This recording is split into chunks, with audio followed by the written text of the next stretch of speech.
मैं लाड़ में खा लो लाड़ खाली दादा लाड़ खाई दो वो खा जाओ तू दो जरा खाई हम दोनों हट ना जोर नहीं जाते तो बना बदल ना खा जाए तो बस तोरा ना तुम तोड़ दे क्या तोड़ दे तो आड़ा के बाबा का ना तुम तोड़ दे सारा कौन आदमी होता है आड़ा देखा नहीं करते आड़ा से खाली माथा में दर्द हो रहा है और आड़ा को मुड़िया भी माथा में तुम्हारा साथ भी माथा ठोक ना जो ना साला आड़ा से भी माथा ठोकना है जरा तो ठीक हो जाओ आड़ा से भी ठोक मारेगा ठोकना तो दूर जा सकते हैं सुनो तू अपना आड़ से दूर जा सकते बांध के ना ठोका जो अपना आड़ा से दूर माथा ठोकना था ए हट ना साला फिर साला को अतर देखो साला कौन चला पोता के साला लोग कहला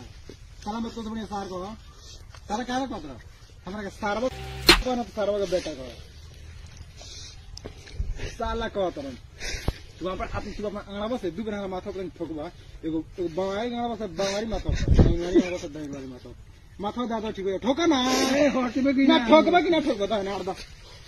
आड़ा ना आड़ा केने मारबा भाई मौगा तो और छुटे तो हम आड़ छिया सो देख तू बनाना भाई ए को आता नहीं भाई ना तो बना काट दे हाथ में